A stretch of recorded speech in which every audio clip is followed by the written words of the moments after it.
Hello बच्चों, अभी हम लोग गोल्गी कॉम्प्लेक्स या गोल्गी बॉडीज़ को देखेंगे।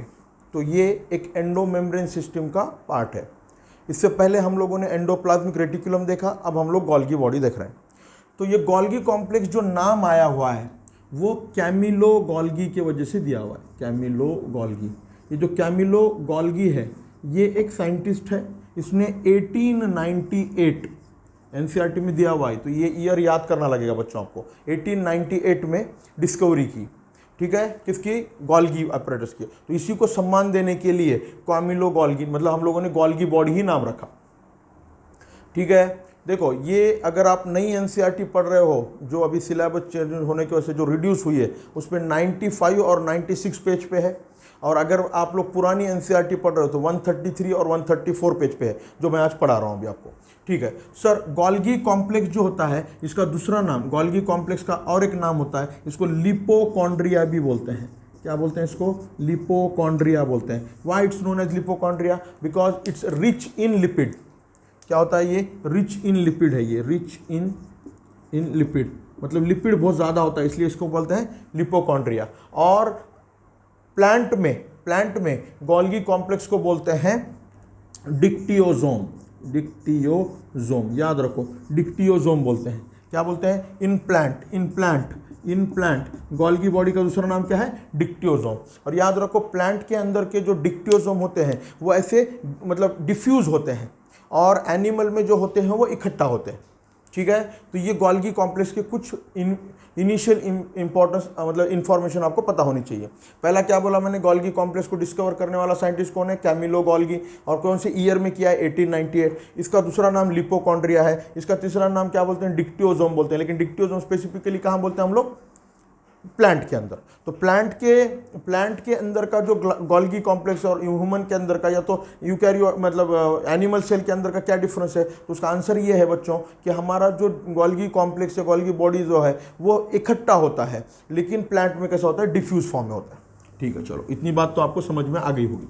चलो देखो, अब अगर गोल्गी कॉम्प्लेक्स या बॉडी की बात अगर करेंगे तो मैं एक सेल निकाल कर आपको समझाता हूँ। देखो बच्चों, इस सेल में अभी हम लोगों ने थोड़ी देर पहले इस तरह से न्यूक्लियस निकाला, और ये न्यूक्लियस को हम लोगों ने प्रॉपरली पता करना है भी आपको कि ये दोनों फ्यूज मेम्ब्रेन इकट्ठा होकर इस तरह से न्यूक्लियर पोर बन जाता है। और यहाँ पर देखो, ये इस तरह से एंडोप्लाज्मिक रेटिकुलम दिख रहा है आपको, ये एंडोप्लाज्मिक रेटिकुलम। अब एंडोप्लाज्मिक रेटिकुलम को हम लोग ज़्यादा ब्रॉडर पर्सपेक्टिव में नहीं बनाते हैं, जो हमको बनाना है, जिसको हम लोगों को फोकस करना है। अब मैं फोकस करने के लिए इसको थोड़ा सा और भी छोटा बना देता हूँ ताकि आपको और चीज़ें आसानी से समझ में आ जाए, ठीक है। देखो, मैं इतना छोटा बनाता हूँ ताकि आपको चीज़ें समझ में आनी चाहिए, ठीक है, क्योंकि हमको जिसको फोकस करना है उसको फोकस करेंगे हम लोग। अब इसके साइड में यहाँ पर इस तरह से जो स्ट्रक्चर दिख रहा है आपको, इसका नाम गोल्गी कॉम्प्लेक्स है, या गोल्गी बॉडीज बोलते हैं हम लोग। तो बच्चों देखो, अभी आपको समझ में आना है, मैंने एग्जैजुरेट करके लिखा है कि गोल्गी बॉडीज के अंदर भी यहाँ पर सिस्टरने होते हैं। क्या होते हैं? इसमें सिस्टरने होते हैं, ठीक है। इनके अंदर भी ट्यूब्यूल प्रेजेंट होते हैं। इस तरह से इनके अंदर भी क्या प्रेजेंट है? देखो बच्चों, इस तरह से ट्यूब्यूल प्रेजेंट होते हैं। ये ट्यूब्यूल के साथ में है ना, ये फ्यूज होते हैं इस तरह से, ठीक है। इस तरह से ये फ्यूज हो जाते हैं ट्यूब्यूल के साथ में। और इनके सराउंडिंग में क्या होते हैं? इस तरह से वेसिकल भी प्रेजेंट होते हैं, ठीक है। तो देखो बच्चों कि न्यूक्लियस के नज़दीक जो एरिया है ना, न्यूक्लियस के नज़दीक जो एरिया होता है, ये देखो आपको सरफेस कैसा दिख रहा है? तो ये आपको कॉन्वेक्स सरफेस दिखेगा। कैसा दिखेगा? कॉन्वेक्स सरफेस दिखेगा। एनसीईआरटी अब इसका दूसरा भी नाम लिख रही है, इसको बोल रही है सिस सरफेस। और फिर आपको क्या लिख रही है कि स्पेसिफिकली फॉर्मिंग सरफेस बोल रहे हैं इसको। क्या बोल रहे हैं इसको?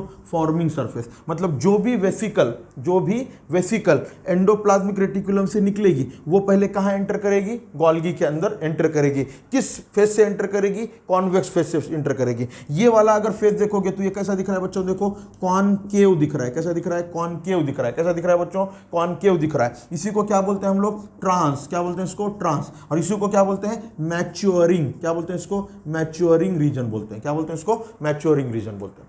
अब देखो बच्चों, तो यहां पर अब आपको दो भी फेस समझ में आ गया, कॉन्वेक्स समझ में आ गया, सिस किसको बोलते हैं, फॉर्मिंग किसको बोलते हैं, एक के ही अलग अलग नाम है। और यहां पर कॉन्वेक्टिव क्या है, ट्रांस क्या है, और मैच्योरिंग क्या है।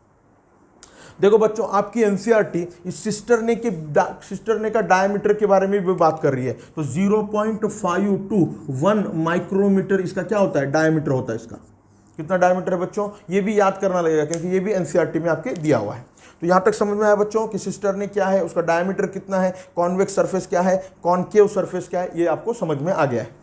अब ये जो गोल्गी कॉम्प्लेक्स है, जिसको हम लोग गोल्गी कॉम्प्लेक्स बोल रहे हैं, अब इसमें देखेंगे हम लोग कि वेसिकल कैसे एंटर करता है, इसमें क्या प्रेजेंट होता है और ये किस तरह से मॉडिफिकेशन करता है।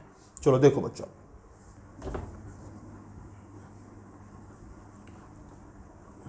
देखो अगर मैं इसी सेल को गौर से सुनो अभी, इसी को अगर मैं यहाँ पर स्पेसिफिकली ये इस तरह से एंडोप्लाज्मिक रेटिकुलम थोड़ा सा ऊपर लिखता हूँ और यहाँ पर अब मैं इस तरह से आपको समझाने के लिए ये क्या निकाल रहा हूँ, गोल्गी कॉम्प्लेक्स निकाल रहा हूँ। इस तरह से एक दो ही निकालेंगे हम लोग। एनसीईआरटी वर्ड यूज कर रही है variable number of cisternae present in Golgi complex. मतलब वेरिएबल नंबर का मतलब होता है कि एक गोल्गी कॉम्प्लेक्स में अलग अलग तरह के सिस्टर्ने, मतलब नंबर वाइज सिस्टर्ने डिफरेंट होते हैं। मतलब किसी में एक होता है, किसी में दो होते हैं। 25,000 तक भी सिस्टर्ने देखे गए, ठीक है, एक किसके अंदर, गोल्गी कॉम्प्लेक्स के अंदर।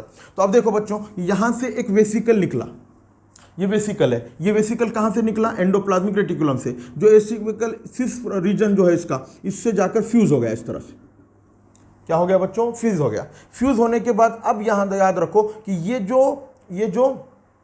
गोल्गी का मतलब गोल्गी का जो सिस्टर्ने है, इसके अंदर स्पेसिफिकली ओपेक सब्सटेंस होता है। ओपेक सब्सटेंस होता है और इस ओपेक सब्सटेंस का नाम बोलते हैं इसको नोड। ये बच्चों आप नया बात सुन रहे होंगे, गौर से सुनो अभी। इसको क्या बोलते हैं, नोड। क्या बोलते हैं इसको, नोड। और ये स्पेसिफिकली इस नोड के अंदर एंजाइम प्रेजेंट होते हैं। क्या होते हैं, एंजाइम। और इस एंजाइम का नाम है बच्चों ग्लाइकोसिल ट्रांसफरेज। ग्लाइकोसिल ट्रांसफरेज ये एंजाइम का नाम है। क्या नाम है बच्चों एंजाइम का नाम, ग्लाइकोसिल ट्रांसफरेज। ये जो एंजाइम है, गौर से सुनो, ये जो एंजाइम है, ये एंजाइम क्या करता है, इसके अंदर जो आने वाला प्रोटीन है, या इसके अंदर आने वाला जो लिपिड है, उसमें ग्लाइकोसाइलेशन करता है। क्या बोलते हैं इसको, ग्लाइकोसाइलेशन बोलते हैं, या इनसे और भी अगर दूसरा भी वर्ड यूज करते हैं, ग्लाइकोसाइडेशन भी बोलते हैं। तो इसमें क्या हो रहा है कि इस तरह से कंसीडर करो, ये प्रोटीन को क्या अटैच हो गया, कार्बोहाइड्रेट अटैच हो गया। ग्लाइकोसाइलेशन का मतलब होता है कार्बोहाइड्रेट अटैच करना। तो कार्बोहाइड्रेट अगर इसको अटैच हो गया, किसको अटैच हो गया बच्चों, ये बताओ। ये क्या था, प्रोटीन। और प्रोटीन को हमने क्या अटैच किया, कार्बोहाइड्रेट। क्या अटैच किया, कार्बोहाइड्रेट। तो अब बच्चों आपको ये बात पता है कि कार्बोहाइड्रेट के लिए हम लोग जो सिंपल वर्ड यूज करते हैं वो है ग्लाइको। क्या वर्ड यूज करते हैं हम लोग, ग्लाइको। और ये क्या है, प्रोटीन। तो अब दोनों को इकट्ठा में क्या बोलेंगे अब हम लोग, ग्लाइकोप्रोटीन। क्या बोलेंगे इसको, ग्लाइकोप्रोटीन। समझ में आ गया बच्चों। तो अगर कंसिडर करो कि मैंने बोला कि यहाँ पे है ना एक स्मूथ एंडोप्लाज्मिक रेटिकुलम है और स्मूथ एंडोप्लाज्मिक रेटिकुलम से एक वेसिकल आई और यहाँ पर अटैच हो गया। और ये जो अटैच होने के बाद ये जो अब इसके अंदर जो गया, ये क्या है, स्पेसिफिकली कंसिडर करो, ये लिपिड है। क्या, ये लिपिड। अब इसका भी क्या हो गया, ग्लाइकोसाइलेशन। तो इसके ऊपर भी क्या अटैच हुआ बच्चों, इसके ऊपर भी क्या अटैच हो गया, तो इसके ऊपर भी अटैच हो गया ग्लाइको, मतलब कार्बोहाइड्रेट। तो अब इसको बोलेंगे ग्लाइको प्लस लिपिड। तो अब इसका नाम हो जाएगा ग्लाइकोलिपिड। देखो, तो इससे आपको समझ में आ रहा होगा कि ग्लाइकोप्रोटीन और ग्लाइकोलिपिड फॉर्मेशन करना जो है वो कहां पर हो रहा है, गोल्गी के अंदर हो रहा है। और जब ये इस तरह से, ये पूरी तरह से जो मैच्योर होकर यहाँ से अगर इस तरह से जो वेसिकल निकल गई, अगर ये वेसिकल, गौर से सुनो, अगर ये वेसिकल में जो प्रोटीन है वो सेल के बाहर के लिए यूज हो रहा है, मतलब बाहर जाकर काम करेगा, तो अब उसको हम लोग क्या बोलेंगे, सिक्रेटरी प्रोटीन। क्या बोलेंगे उसको, सिक्रेटरी प्रोटीन जो बोलते हैं। और उसको जो वेसिकल में पैक हुआ है इसलिए उसको क्या बोलते हैं, सिक्रेटरी वेसिकल। क्या बोलते हैं उसको, सिक्रेटरी वेसिकल। या तो यही वेसिकल के अंदर का जो प्रोटीन है वो इंटरनल भी यूज हो सकता है, मतलब साइटोप्लाज्म के अंदर भी इसकी जरूरत हो सकती है। ठीक है, तो ये पूरी तरह से अभी आपका गोल्गी कॉम्प्लेक्स कंप्लीट हुआ है। तो अब देखो बच्चों कि अब आपको गोल्गी कॉम्प्लेक्स के कुछ फंक्शन भी पता होने चाहिए। क्या पता होने चाहिए, फंक्शन भी पता होने चाहिए। जैसा पहला फंक्शन आपको याद रखो कि ये जो गोल्गी कॉम्प्लेक्स है, यही गोल्गी कॉम्प्लेक्स है जो स्पर्म के अंदर जो एक्रोसोम है वो यही है, गोल्गी कॉम्प्लेक्स। ये स्पर्म का जो एक्रोसोम होता है वो इट्स नथिंग बट क्या है, गोल्गी कॉम्प्लेक्स है। उसी तरह से देखो बच्चों, अगर आप लोग स्पेसिफिकली देखोगे कि गोल्गी कॉम्प्लेक्स जो है ये सेल प्लेट बनाने में भी यूज होता है। अगर सेल वॉल फॉर्मेशन कर रहे हैं हम लोग जो साइटोकाइनेसिस के बाद स्पेसिफिकली प्लांट सेल के अंदर, तो क्या कर रहे हैं हम लोग, ये स्पेसिफिकली गोल्गी का ही उसके अंदर रोल है। नेक्स्ट सर, आपने जो बताया था कि हेमीसेल्यूलोज और पेक्टिन, जब सेल वॉल पढ़ाते वक्त में बताया था आपने, हेमीसेल्यूलोज और पेक्टिन जो है ये भी कहां फॉर्म हो रहा है, तो उसका आंसर क्या है, गोल्गी कॉम्प्लेक्स में ही फॉर्म हो रहा है। तो ये सब बातें आपको पता होनी चाहिए। तो ग्लाइकोसाइलेशन वगैरह क्लियर हो गया। नेक्स्ट सर, अब ये जो वेसिकल है, गौर से सुनो अभी, ये जो वेसिकल है, इस वेसिकल के अंदर अगर सभी हाइड्रोलाइटिक एंजाइम प्रेजेंट है, क्या प्रेजेंट है बच्चों? हाइड्रोलाइटिक एंजाइम प्रेजेंट है। क्या प्रेजेंट है बच्चों? यहाँ पे हाइड्रोलाइटिक एंजाइम प्रेजेंट है। अगर ये हाइड्रोलाइटिक एंजाइम प्रेजेंट है और ये इकट्ठा प्रेजेंट है एक ही वेसिकल के अंदर, तो अब आपको पता है कि इसी को हम लोग लाइसोसोम बोलेंगे। क्या बोलेंगे इसको? लाइसोसोम बोलेंगे। तो बच्चों देखो, अभी अगर आप लाइसोसोम ऑर्गेनल पढ़ोगे, वो तो हम लोग बाद में पढ़ने वाले हैं, लेकिन उसकी अगर पहली लाइन पढ़ोगे तो ये बातें क्लियर हो रही होंगी कि उसमें लिखा हुआ है कि lysosome is nothing but a vesicular membrane bound structure. और कहाँ से निकल रहा है वो? गोल्गी से निकलता है। इसी को हम लोग क्या बोलते हैं? लाइसोसोम बोलेंगे। तो अब इतने फंक्शंस वगैरह ये सब चीज़ें प्रॉपरली क्लियर हो गई होंगी आपको। सिस फेस क्या है, ट्रांस फेस क्या है, फॉर्मिंग फेस क्या है, मैच्योरिंग। अब आपको समझ में आ रहा होगा सर, यहां से जो वेसिकल अंदर आ रही है तो ये क्या कर रही है? फॉर्म होने के लिए आ रही है, और यहां से जब निकल रही है तो ये मैच्योर होकर निकल रही है। That's why that phase is known as maturing phase and that phase is known as forming phase. I hope आपको ये पूरी तरह से समझ में आया होगा।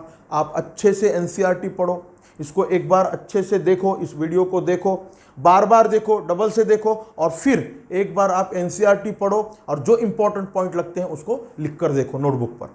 Thank you.